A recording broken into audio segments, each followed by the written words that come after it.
Vamos falar agora sobre os pacientes que precisam de medicamentos de alto custo.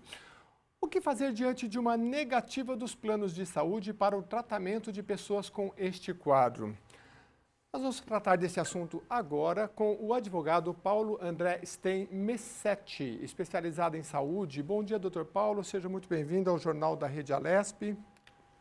Acho que o doutor Paulo já está com a gente. Seja muito bem-vindo. Tudo bem? Doutor, essa questão dos medicamentos, né? Como é que funciona? Vamos falar primeiro da negativa do plano de saúde de um tratamento. O que é mais comum nessa área? Em que áreas? A gente ouve muito falar, por exemplo, em pacientes com câncer, que o tratamento é caro, o medicamento é caro. O que é mais comum? Veja, realmente, com relação ao câncer, os tratamentos oncológicos, muitas vezes há negativa, pois existe uma evolução da medicina e dos tratamentos e das pesquisas científicas, e essas novas tecnologias, esses novos medicamentos que surgem, eles estão surgindo cada vez mais rapidamente. Então, em intervalos de 8 meses, em menos de um ano, você já tem uma modificação do quadro das drogas e dos medicamentos disponíveis. E a velocidade de incorporação dessas tecnologias pela regulação dos planos de saúde, através da Agência Nacional de Saúde Suplementar, ela não segue a mesma velocidade da ciência. Então, muitas vezes, o paciente ele se vê num quadro grave, por exemplo, oncológico, mas isso ocorre também com relação à necessidade de cirurgias, que envolvem próteses ou órteses. Existem situações de outras doenças, doenças graves e raras, por exemplo, que envolvem tratamentos muitas vezes escassos e que surgem e que ainda não estão incorporados. Então, geralmente, esse tipo de tratamento, essas novas tecnologias, elas envolvem também um custo mais elevado do tratamento com relação à técnica anterior, ou muitas vezes não havia uma técnica anterior, ou não há, e essa nova técnica ela vem com um custo alto e a incorporação dela, então, ela passa a ser discutida, mas enquanto isso não ocorre, os planos costumam negar esse tipo de tratamento, o que acaba causando uma ausência de tratamento a essas pessoas, ou do tratamento adequado, assim como prescrito pelos seus médicos. Esse é o problema geral das negativas. E neste caso, se for negado, como proceder? Ou procurar um advogado ou a defensoria pública, se a pessoa não tiver condição? Olha, geralmente, a Defensoria Pública ela também atende, mas o quadro é que o usuário de planos de saúde, ou ele tem um plano de saúde que ele contrata diretamente, que ele tem há muito tempo, o individual familiar, que já quase não se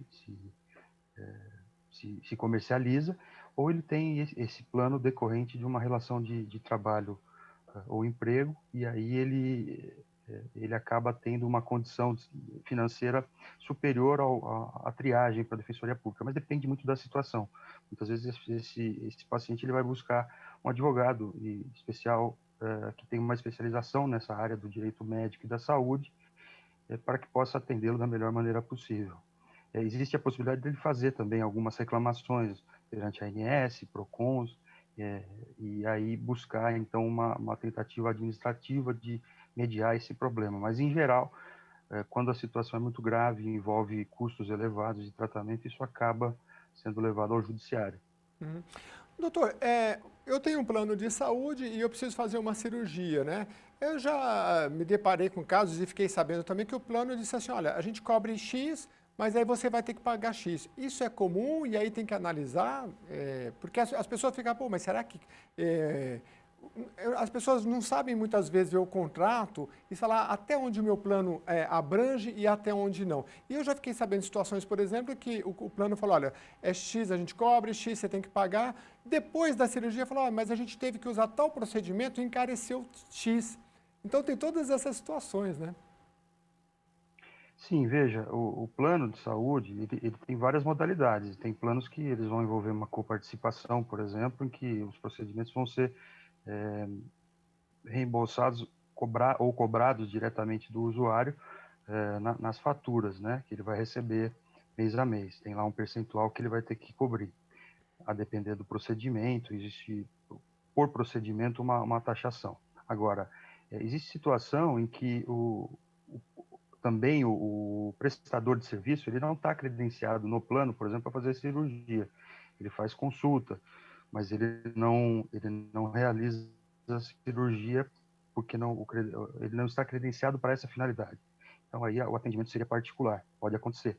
Agora, em geral, o plano ele não vai cobrar fora dos padrões do contrato. Então, o contrato ele vai estabelecer uma mensalidade para um atendimento total, ou então uma coparticipação em casos de planos dessa natureza, que envolvem uma coparticipação. Agora, isso é muito comum de acontecer, porque muitas vezes o beneficiário ele procura um médico, um profissional, para fazer o seu tratamento, uma cirurgia, por exemplo, e esse profissional ele não está credenciado no seu plano para cirurgia. Ele vai ter que combinar com esse profissional um atendimento particular. Alguns planos envolvem, pela sua própria formatação, uma possibilidade de reembolso. Então, ele vai reembolsar ali 15, 20, 30% desse tratamento, desse atendimento particular do médico, por exemplo. O que o usuário deve fazer é sempre procurar um profissional credenciado no seu plano, que atenda para a cirurgia e que possa, então, realizar dentro da cobertura do seu plano de saúde a cirurgia sem nenhum custo adicional. Mas muitas vezes eu entendo e vejo isso no dia a dia, é difícil disso ser conformado, porque muitas vezes o paciente ele tem a preferência por um médico que melhor o atendeu, e aí muitas vezes esse profissional não faz o atendimento, pois não está credenciado para receber pela tabela do plano de saúde, esses seus honorários médicos. E aí existe uma combinação particular entre as partes. Agora, doutor, existe uma legislação específica para isso? Porque, assim, cada plano é um plano, você tem que ver até onde ele cobre e sempre dá essa margem de discussão. Existe alguma novidade legislativa ou não? Existe, e geralmente, como é que a Justiça tem decidido? É caso a caso ou dá para fazer uma análise panorâmica? Olha só, existe um entendimento, por exemplo, existe um rol de procedimentos, existe uma lei dos planos de saúde que surgiu em 98, regulando de uma forma mais ampla o setor, e ela estabeleceu uma cobertura mínima obrigatória para os planos de saúde, e fora dessa cobertura, então os planos eles poderiam, em tese, incluir ou excluir doenças dos seus contratos que não seriam cobertas, ou mesmo muitos planos fazem a exclusão de procedimentos. Agora, existe uma discussão sobre esse rol de procedimentos, que ele é delimitado pela Agência Nacional de Saúde Suplementar, periodicamente. Às vezes leva dois em 2 anos, esse último levou 3 anos para ser atualizado. Então, como a gente estava falando no início, uma tecnologia ela surge a cada 8 meses e o rol foi atualizado em 3 anos. Então, tem um atraso de incorporação com relação às tecnologias e o avanço da ciência. Muitas vezes a necessidade do paciente não está incorporada. E aí o que acontece? O plano ele vai alegar que, como não está no rol, ele não deve cobrir. E o entendimento majoritário na jurisprudência é que o rol é exemplificativo, ou seja, o rol da ANS não seria total e pleno do ponto de vista de que o que está fora do rol não deveria ser coberto, porque existe até uma previsão da lei que prevê ali a necessidade de atender o paciente de acordo com as prescrições do médico, e deve ser respeitado, então, a necessidade mais adequada para o tratamento do paciente. Então, os tribunais entendem que é exemplificativo. Tradicionalmente, até o STJ se pronunciava, a terceira e a quarta turma, nesse sentido. A quarta turma abriu um precedente no final de 2019, estabelecendo que o rol seria, então, taxativo, ou seja, aquilo que está fora do rol não seria obrigatório de cobertura aos planos de saúde, prevendo aí uma melhor conformação da sinistralidade para os planos de saúde, uma previsibilidade maior de custos para os planos. Mas isso acaba gerando, quer dizer, isso não é obrigatório, isso é um precedente. O entendimento ainda na maioria dos casos, e a terceira turma da STJ vem reafirmando isso em decisões desde então, recentes inclusive, que o rol é meramente exemplificativo, ou seja, depende sempre da prescrição médica, da necessidade do paciente, o atendimento daquele tratamento para uma doença coberta. Porque todas as doenças que não sejam excluídas do plano, elas devem ser, sim, devem ser cobertas pelo plano de saúde. E de acordo com a lei dos planos de saúde, todas as doenças classificadas internacionalmente, que tem uma classificação internacional de doença, ela está coberta pelos planos de saúde. Ou seja, não há possibilidade, vamos dizer assim, do ponto de vista da justiça, que é o princípio maior que rege as instituições sociais, para que se exclua um atendimento adequado de saúde, sendo que o direito à saúde individual e social é fundamental às pessoas, que elas possam então ser desamparadas por um bem maior de uma maioria, ou seja, de um atendimento que exclua uma minoria que precisa de um atendimento mais caro ou mais grave. Há necessidade de uma conformação melhor dessa situação, do ponto de vista de que todos tenham o acesso adequado à saúde, principalmente aqueles que se valem de um plano de saúde e pagam para isso, caso necessitem, sejam atendidos. Então, existe a boa-fé, a função social dos contratos, tudo isso deve ser respeitado. É uma discussão que ainda está acontecendo, né, nos tribunais, principalmente no STJ, e no futuro próximo deve haver algum tipo de uniformização, mas aí não vemos ainda uma tendência de consenso. Existe uma divergência aberta e o que prevalece hoje é que o rol de procedimentos da ANS é exemplificativo. Para adicionar um pouco mais de pimenta nessa questão, a Agência Nacional de Saúde Suplementar, em uma resolução de fevereiro desse ano, incluiu que o rol de procedimentos em saúde mínimos estabelecidos ele seria taxativo. Sob o nosso ponto de vista, isso ultrapassa a competência regulatória da agência, pois seria uma matéria afeita à legislação e mesmo não poderia ser regulada dessa forma. Doutor, durante a pandemia, nós tivemos aí a questão do reajuste, né? Eu me lembro lá de dezembro se falar em até dobrar, em outros reportagens falarem em 35%, enfim, um reajuste muito pesado nos planos de saúde. E aí o que eu pude acompanhar é que algumas operadoras fizeram alguns tipos de convênios para poder prestar o mesmo atendimento. O senhor acompanhou esse processo? Eu estou vendo uma notícia aqui que há 2 dias o PROCON de São Paulo ingressou com uma ação civil pública para questionar os aumentos de 5 operadoras de planos de saúde, né? Como é que está essa questão e qual é o cuidado que quem tem o plano de saúde tem que ter? Porque às vezes fala, vai subir 40%, não posso. Mas eu tenho esse plano menor, mas também atende. Quais são os cuidados que a gente tem que ter nesse momento? Veja, os planos de saúde, quando surgiu a lei em 98, a ideia era regulamentar o setor e os planos, a maioria eram ali naquela fase, eram individuais familiares e existiam os planos empresariais também.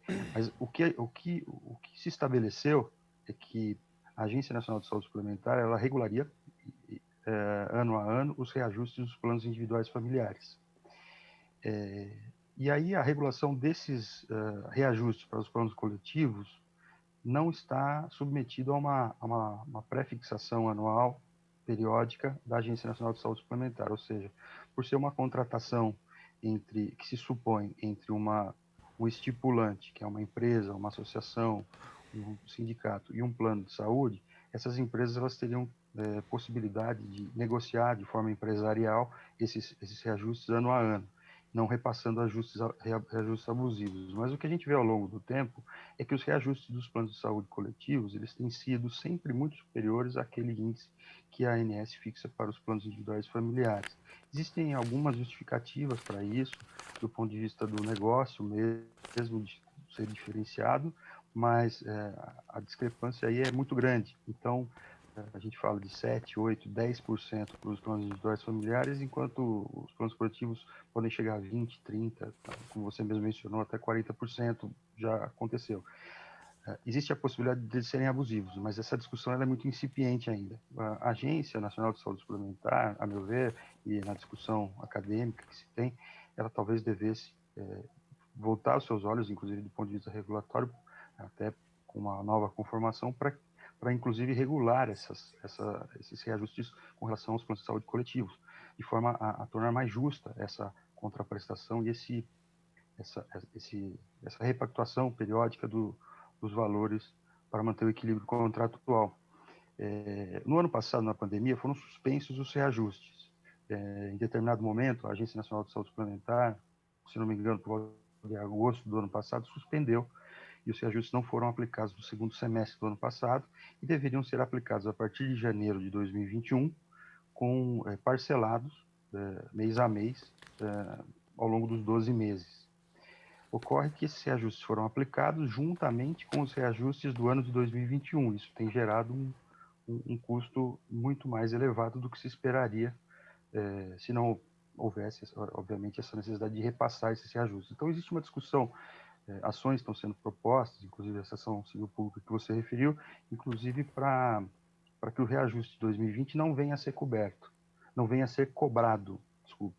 E o mesmo parece ainda, né, do meu ponto de vista, é que a gente ainda vive uma situação de pandemia muito grave, existe o mesmo problema que havia o ano passado, não faz sentido repassar o reajuste do ano passado esse ano com a somatória ainda do reajuste de 2021. E é isso que essas ações, mesmo o Ministério Público, as defensorias e associações de defesa dos direitos dos consumidores têm ficado atentos para discutir e tentar remediar essa aplicação de reajuste que acaba sendo abusiva, né, na ponta para o usuário. Dr. Paulo André Steinmesset, advogado especializado em saúde, muito obrigado pela sua participação aqui no Jornal da Rede Alesp. Muito obrigado, James. Boa tarde.